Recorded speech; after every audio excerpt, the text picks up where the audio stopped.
What is the hype all about with Go-Go Loser Ranger? Why is everybody freaking out about this show?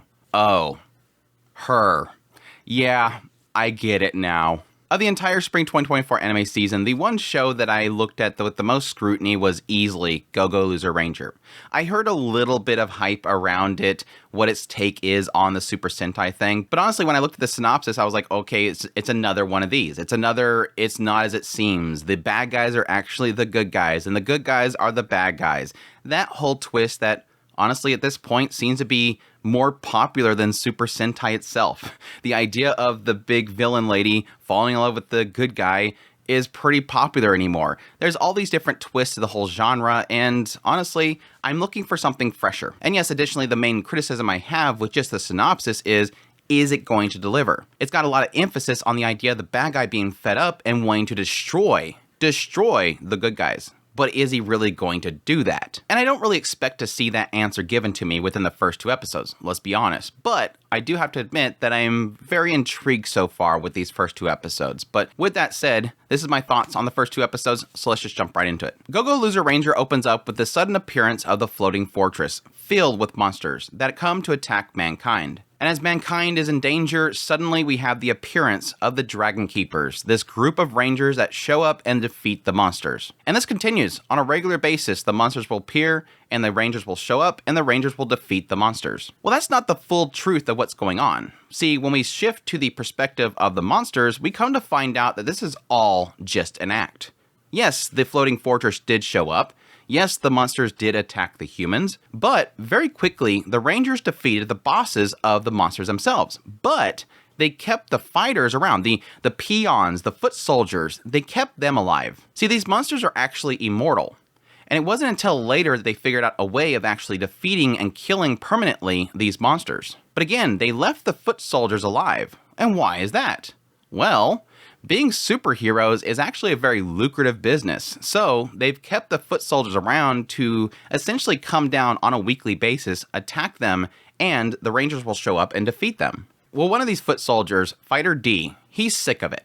So one of these events, when they have like the monsters show up in this arena, everybody shows up in this arena to watch the Rangers fight. The Rangers are beating him up, and suddenly Fighter D just steps forward and says, I'm sick of it. And he tries to actually attack and go off the script to defeat the Rangers, but of course he's very quickly defeated. It seems like these fighters, they're just very fragile. They're very easy to destroy. But yes, they do technically rebuild themselves. Well, cut forward, Fighter D leaves the group, goes on his own, disguises himself as a human so that he can infiltrate the Rangers, find the main 5 Rangers, and destroy them from the inside. All the while, he's meeting other Ranger recruits, seeing how much they're praised by the humans, how much the humans love them, the life of luxury they're living, and very quickly meets Suzukiri. Well, Suzukiri is one of these recruiters, and she was trying to help him get into the exam and everything like that, and very quickly it seems like she's trying to help him kind of navigate the place. All leading up to the point where Fighter D ends up face to face with the Red Keeper. And as he's hesitating, even though he has his chance to take down the Red Keeper because he has a knife in his pocket, Suzukiri quickly drags him away. And this is the point where Suzukiri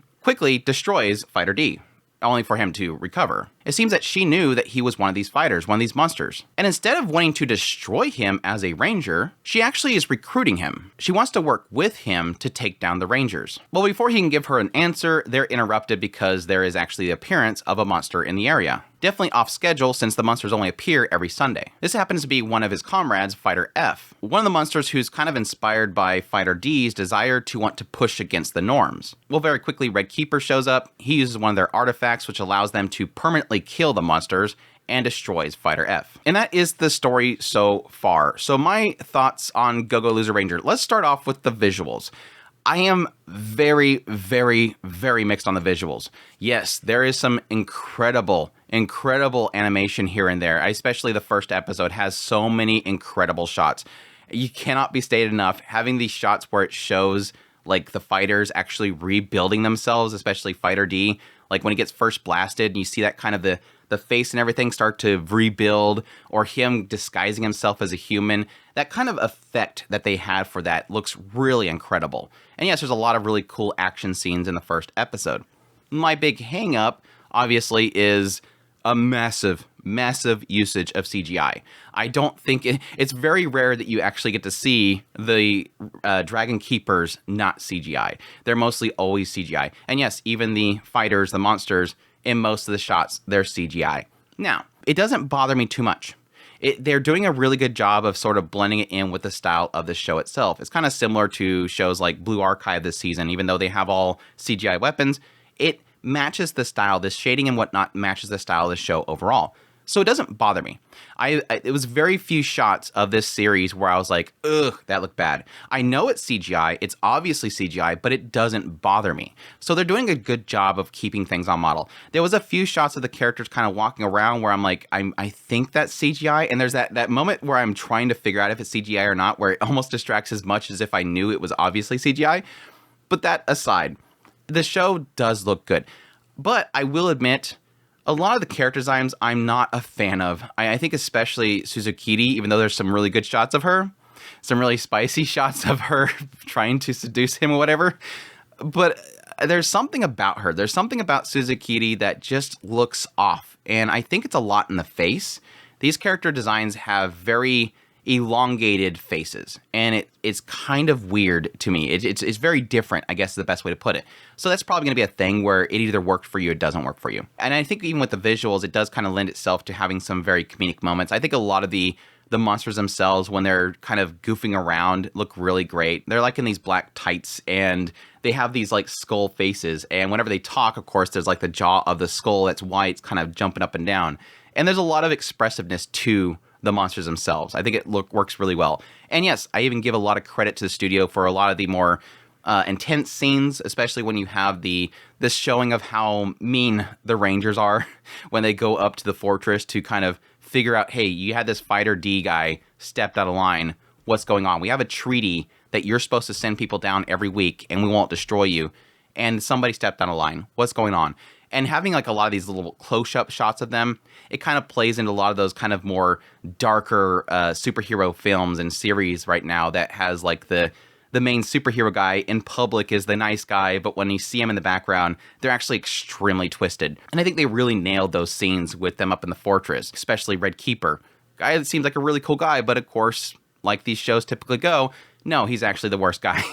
And he looks very sinister. And it really nailed that. They really nailed those shots really close up where you see kind of like that, it's all for the betterment of people. It's all for the good of peace. And you see that twistedness in their face, even though it's covered with the mask. So hats off to them visually, even though I have kind of some irkness to it, some things that I'm trying to get used to. I think overall it looks really good. But let's get into the meat and potatoes. The thing that really I had a massive question mark for this series was honestly, okay, so we're doing the bad guys are the good guys and the good guys are the bad guy concept here. That's not really the case, but it is the case in a sense. And I think that's what's sort of intriguing me about this show so far.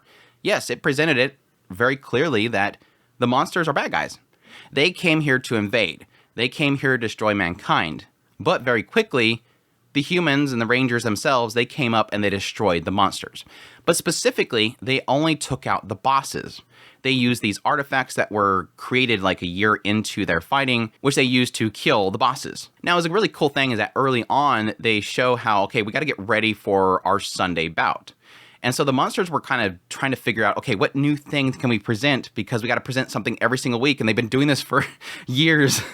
We have every single week, we got to create something, some new monster that the people will be excited about. So they're like, oh, let's do this lion thing. And so the guy transforms into a lion. Key thing here, they show how the actual foot soldiers, the fighters, they can actually mimic something. They can transform themselves. So they'll transform themselves into essentially a boss. So the fake boss has to go down with all the foot soldiers and actually fight. And this is a key thing for later on when you have Fighter D goes out there to mimic himself as a human in order to join the exams. He had to use that same transformation to look like a human. So it turns into a thing of, yes, the bad guy infiltrating the good guys in order to find the leadership, which is mainly the main five because they're the ones that kill the bosses, and take them down. But what's cool is you have that whole kind of stark contrast of the goofiness of the foot soldiers up there just trying to survive, upkeep this truce, and them struggling over whether they want to uprise or not. Of course, you have some of them that are like, no, This is fine. This is peaceful. They haven't destroyed us. Let's just keep going along with this. You have some of them, they're like, no, I'm sick of this. Every single week, we have to keep doing this over and over again. You even have some of them that are going, but I actually like it because this one time when I was down there fighting the Rangers, there was even a kid that was cheering me on. Even the kids were seeing that the foot soldiers were the underdogs and wanted to cheer on the foot soldiers. But of course, Fighter D is the one that's like, no, I'm fed up with this. I'm done with it. So he fights back. And a side that I really do appreciate is that Fighter D isn't like a genius. This isn't an all according to Keikaku type of person. At his core, he's a monster. And so he has instincts. And he's not a human. He doesn't have genius about him. And so he's often jumping headlong into things before he even thinks about it. And yes, at his core, being a fighter, he's extremely fragile. He is the footman. He is a foot soldier. He's not powerful. They even show, like, at some point, this Sakurama guy is, like, pushing up against him and nuzzling up against him, and, like, literally his face is cracking. That's how, like, fragile he is. And yes, you could probably equate that to being his facade. His facade is cracking, but still, it shows how extremely weak he is. And even later on, when he fights Suzukiri, Suzukiri just wrecks him. He's not powerful, but at the same time, he's trying to push himself, and he's trying to figure out things as he goes along. He's not familiar with humankind. He's not familiar with the ranking and the build-up system of the Rangers. He spent his whole life up in the floating fortress. So he's got to figure this stuff out as he goes. And so there is a side of me that kind of likes how dumb he is, because it makes it more believable that this guy has pretty much lived his entire life as pretty much like livestock. Now, enter Suzukiri, because I think Suzukiri is probably the interesting twist that a lot of people are going to like in the first 2 episodes. This is the recruiter that first confronts Fighter D when he first arrives as a human.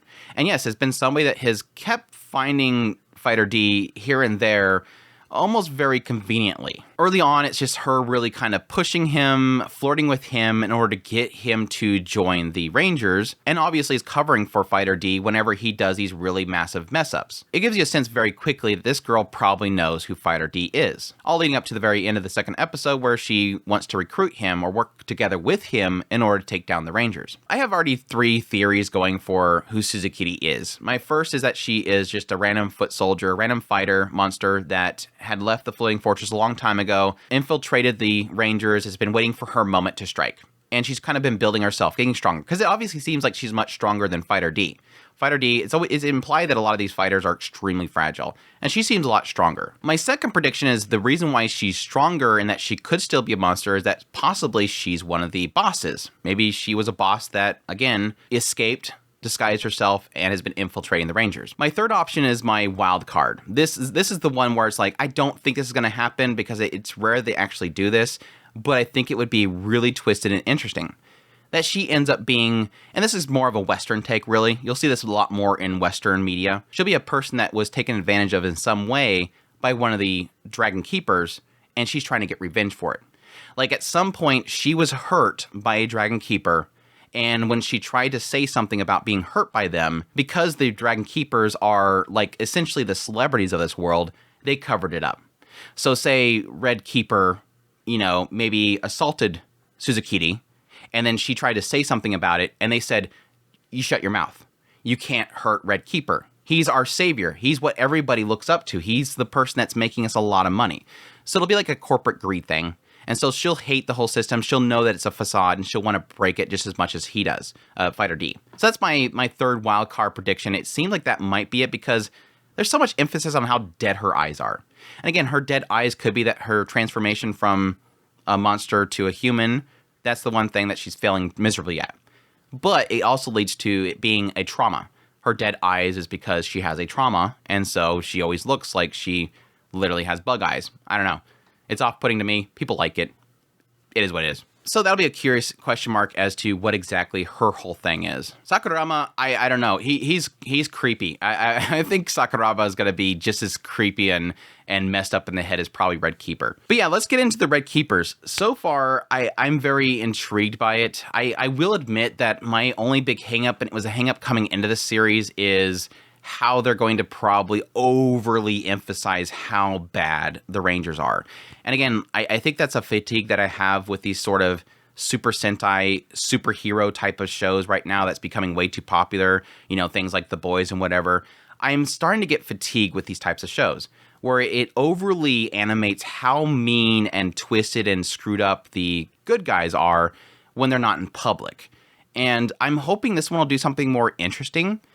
I will admit that the first kind of appearance of Red Keeper really showing his true side, and that was with the other fighters up in the floating fortress, it was a good scene. But at the same time, there is a side of me that kind of hopes that they'll do something a little bit more with them than just be they're super bad and they're really messed up in the head. It does seem like it's pushing. I think it was Blue Ranger up there with them. Blue Ranger is more like going to resort to violence quickly, whereas Red Keeper is all about trying to keep order and peace with a iron fist, basically. He says something to the effect of, like, the weak should listen to the strong, and the strong shouldn't have to worry about the weak. And it's this idea of don't step out of line. You should just stay in line because we're going to take care of things and we're stronger. But we don't want to have to worry about you stepping out of line. So don't do that, because if you do that, we're just going to immediately destroy you. And that was kind of an okay presentation there. Again, I'm just hoping that it's more than just, let's just go to each one of these and see how super evil they are. I'll be curious to see more about the artifact itself. It was kind of interesting that early on it represented as something that could destroy the monsters. And by the public's knowledge, the artifacts always kill them and they always use them in battle, but they're not actually, it seems like they're not actually using them in their weekly battles.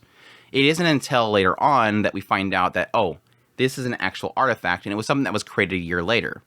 My assumption there is that there's a possibility that the artifact was created using maybe the bones of one of the bosses, because it looks like a spine or something like that. So my prediction is that possibly the artifacts are bred or built from the monsters themselves to kill the monsters. But that doesn't make any sense, because how would they create an artifact to kill the bosses if they hadn't killed the bosses yet? Unless they somehow, I don't know, dissected them while they were still alive to pull out the artifact, and then kill them with it. That could be it as well. But either way, with all that said, enough interesting threads kind of being created so far. I'm curious how it's going to go from here. And again, I think my biggest hangup right now is just, how dark is this going to be? It really does feel like everything is pointing towards this being sort of like a borderline dark type of show. Like a show that shouldn't be too afraid of getting its hands dirty or a little bit bloody. And the question mark is going to be, does it follow through with that? Does it actually have them take down one of the keepers? Is it going to turn into a thing where it has the keeper be overly dark and overly sinister to, I guess, okay the idea of taking down the keepers? Will it actually get into that gray area is the question mark. And I think that's one of the things that I'm most curious about. But we'll see. That's my first impressions of Go-Go Loser Ranger. Hope you guys enjoyed this video. As always, did make sure that like button down below, comment, let me know if a lot of the series you're going to be checking it out. Additionally, if you're new to the channel, make sure that subscribe button to get my content. I do news reviews, first impressions, top lists if it's anime, is pretty much here. Additionally, if you like this content and you want to support the channel more, I have Patreon link, tips, links, so links, membership button down below. Greatly appreciate what it does, and y'all take care.